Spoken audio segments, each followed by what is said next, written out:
Just like Diddy, Epstein didn't do nothing. He didn't do nothing. The red light hits the studio, cameras blink awake, and Candace Owens wastes absolutely no time. She doesn't ease in. She doesn't warm up. She goes straight for the jugular. She starts by declaring that Hollywood is acting weird, very weird, and the public can feel the tremors.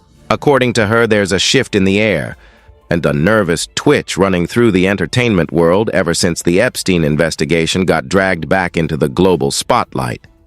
With millions reanalyzing old files, revisiting flight logs, rewatching interviews, and digging through 2 decades of celebrity history, social media has turned into a forensic battlefield. And suddenly, out of nowhere, Jim Carrey's name has exploded back into circulation. Not because authorities filed anything new, not because some jaw-dropping evidence surfaced, not because there's a fresh allegation, but simply because the pattern, the timelines, and a resurfaced clip have unleashed a tidal wave of suspicion.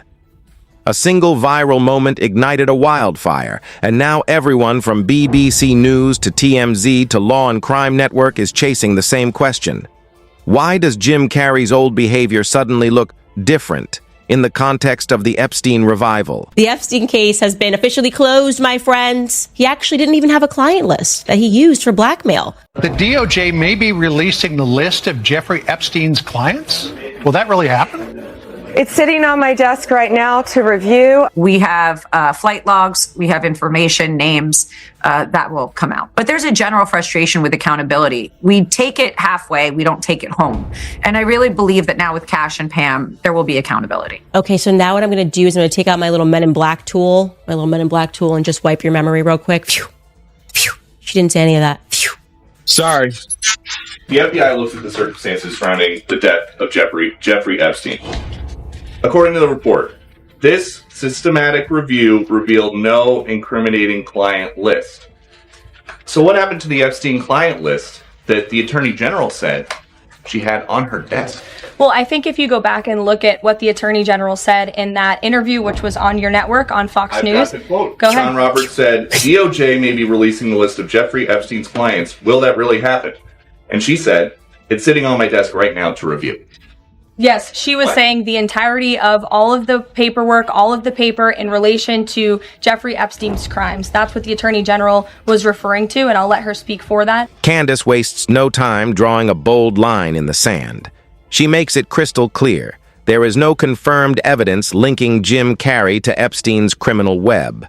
But, she adds, that doesn't automatically make the growing public curiosity illegitimate.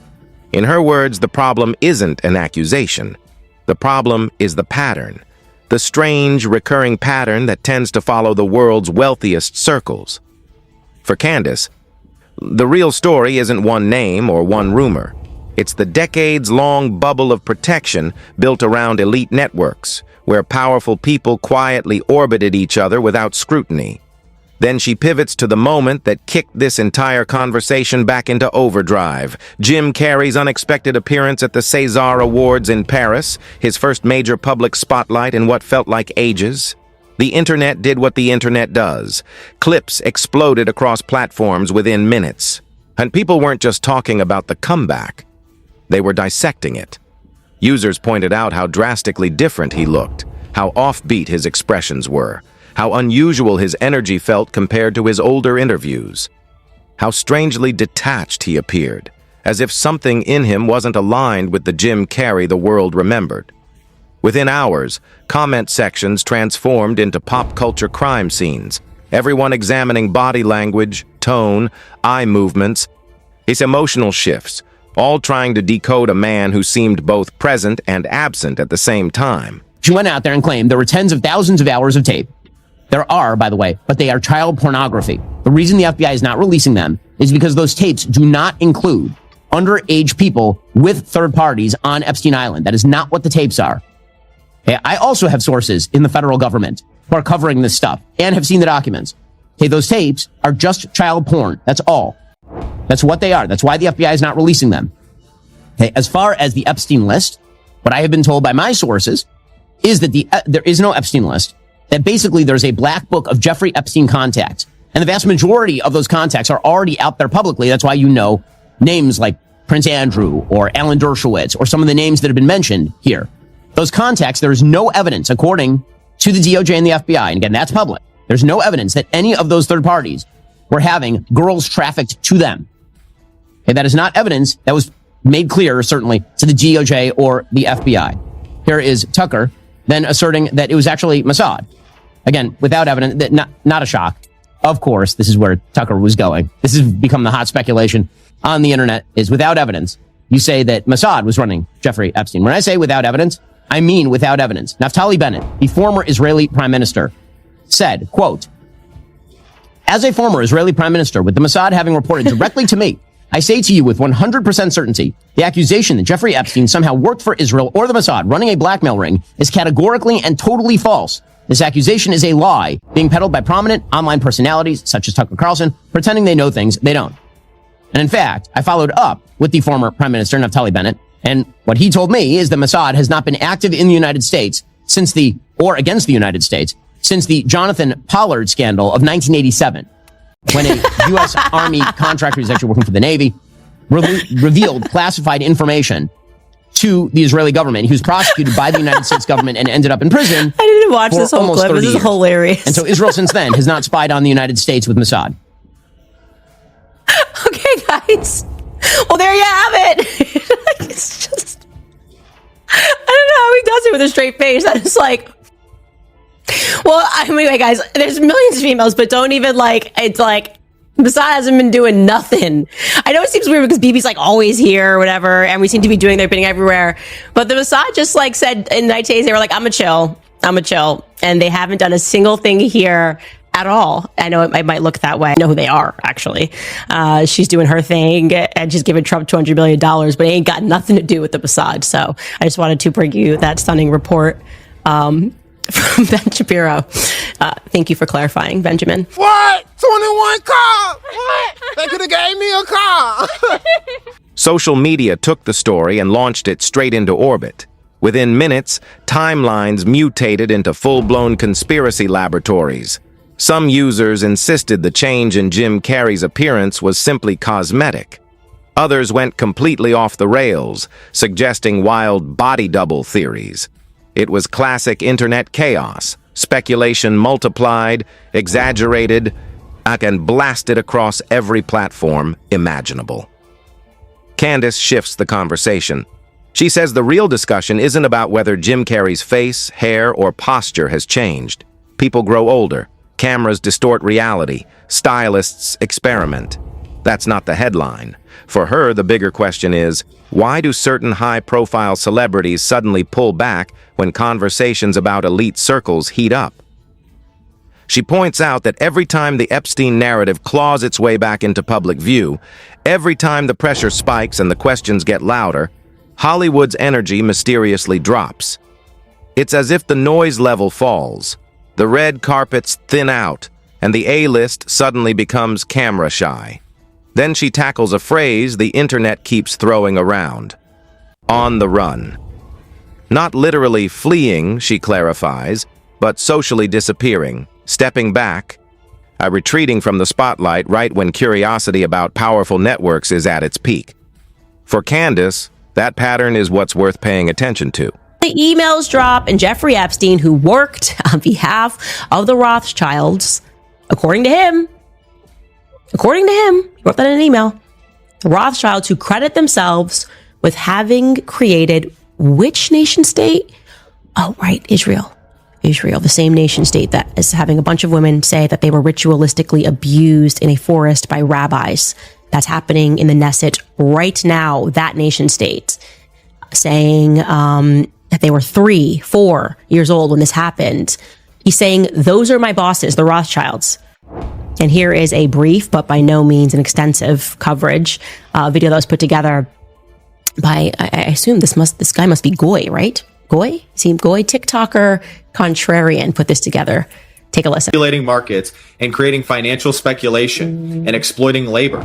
He says, let the Goyim deal in the real world. In a discussion with the Rothschild family, Epstein says if they overthrew the Ukrainian government, there would be great opportunities. The Rothschild family paid Epstein $25 million for certain algorithms. While talking to Peggy Seigel, August 7th of 2010, she asks if an event is going to be 100% Jewish. He says, no, they'll have Goyim in abundance. But don't worry, they're just brilliant wasps from JP Morgan. Joshua Finkelstein, BlackRock's Larry Finkelstein's son, is accused of not having any respect for non-Jews, seeing them as not human. This is from his ex-girlfriend, Svetlana. He pressures her to have an abortion. In 2017, Epstein has a conversation talking about if you want to hire the best people, you have to hire only Jews. Only hire those who can prove they are genetically Jewish. Maria Farmer, one of the first victims to come out and name Epstein. I wasn't allowed to go get food. And when I called Ghislaine and asked why I couldn't eat there, she said, it's a Jewish country club. You're not Jewish. They're not going to serve you. They, honest to God, think their DNA is better than everybody else's. Said that their operation was motivated by Jewish supremacy. Anybody gonna say that that's not real anymore? Candace makes it clear. When she uses the phrase on the run, she isn't suggesting anyone is sprinting through airports. She's talking about a cultural retreat, a strategic shrinkage. Fewer interviews, more PR-approved statements, carefully sanitized appearances. A minimal interaction with any topic that could spark real controversy. In a world where celebrity careers thrive on visibility, choosing invisibility becomes its own kind of signal. Candace then reminds viewers that Jim Carrey has, for years, branded himself as the Hollywood outsider, the guy who questioned the machine from within. He criticized fame culture. He mocked the industry's obsession with idols. He spoke publicly about political hypocrisy and the darker sides of celebrity life. But now she asks, if Jim Carrey has always been the one calling out corruption, if he's always portrayed himself as the truth teller, why does he fade into the background whenever conversations about elite accountability explode online? Candace isn't accusing him of anything. She's questioning the silence, the absence, the sudden quiet from someone who never hesitated to challenge power structures before. It's not the allegation, it's the timing. How is it that my father can be convicted of 34 crimes, but no one on Epstein's list has even been brought to light? I'm trying to figure out how that's possible, right, folks? It's almost like they're trying to protect those pedophiles for some reason. I can't imagine why, right? Why is the FBI protecting the greatest pederast, the largest scale pederast in human history? Simple, because of who's on that list. Everybody in politics has a vice that's much worse than alcoholism, is the way that I put it. But we release the list. Seriously, we need to release the Epstein list. That is an important thing. The DOJ may be releasing the list of Jeffrey Epstein's clients. Will that really happen? It's sitting on my desk right now to review. That's been a directive by... Candace doubles down on one point. Being spotted in elite circles years ago does not automatically make someone guilty. Being a celebrity does not mean they participated in anything criminal. But she stresses that in moments of mass scrutiny, transparency becomes everything. When the public senses silence, when answers get softer and statements get vaguer, that vacuum breeds suspicion on its own. Then Candace zooms out to the bigger picture. Here's the Epstein saga permanently rewired how people view powerful networks. Finance, politics, Hollywood, those worlds aren't as separate as the public once believed. And once that realization enters society's bloodstream, it never fades. Every resurfacing photograph suddenly feels loaded. Every old handshake looks symbolic. Every past connection is examined through a harsher lens. She argues that the viral reaction to Jim Carrey didn't happen in a vacuum. And the internet was already on edge, already suspicious, already primed to question everything. So when one rare public appearance landed online, it detonated a chain reaction. Timing matters. Context shapes perception just as much as evidence. Candace then critiques the mainstream press. And she points out that big outlets rushed to swat away online theories about Carrey's changed appearance, but completely sidestepped the underlying issue fueling the curiosity, a widening distrust of elite ecosystems. And according to her, when media avoids the cultural undercurrent, it only pushes people deeper into conspiracy thinking. Then she switches to the psychology behind fame. When someone spends decades making the world laugh, when their entire public identity is built on joy, the humor, warmth. Audiences struggle enormously when that image is even remotely placed near darker themes. That emotional clash creates division. Some fans go into hyper-defense mode. Some viewers jump to defend. Others leap straight into worst-case scenarios. Candace argues that neither extreme leads anywhere useful. What she demands, loudly, firmly, is clarity, not gossip, not panic, not internet detective fantasies, clarity. She says that if public confidence in elite institutions has collapsed, then the only antidote is honesty. Whenever public figures fall silent, even for calculated PR reasons, that silence becomes a vacuum. And online, a vacuum never stays empty.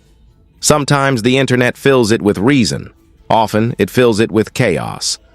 Candace reminds her audience again, Jim Carrey has not been charged with anything related to Epstein.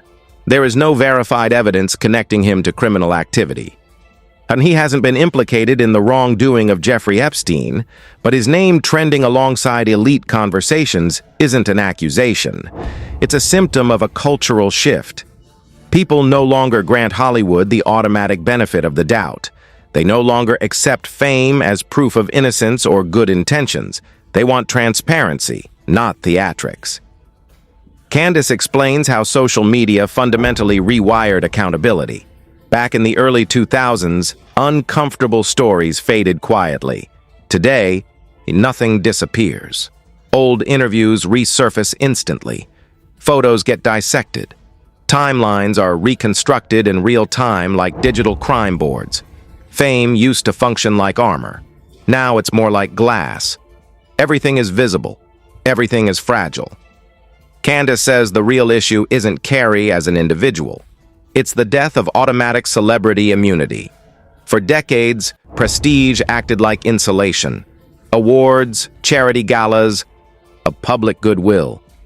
All of it acted as a buffer that softened criticism and buried inconvenient questions. Then the Epstein scandal shattered that myth. Once people saw how deeply elite worlds overlapped behind closed doors, they stopped assuming the best. Now they assume possibility, and they question everything. Candace ends by speaking directly to the viewers. Stay rational, stay balanced, she says. Skepticism is healthy. Declaring guilt without evidence is irresponsible. But pretending elite networks never operated in blurred, uncomfortable ways, that's just denial. Her final words are calm but sharp. Hollywood was built on image. But an image without trust is just decoration. If celebrities want to stop speculation, transparency beats silence every single time. And in this new era, whether a public figure is truly on the run or simply stepping back from the spotlight, doesn't matter, because the spotlight isn't going anywhere.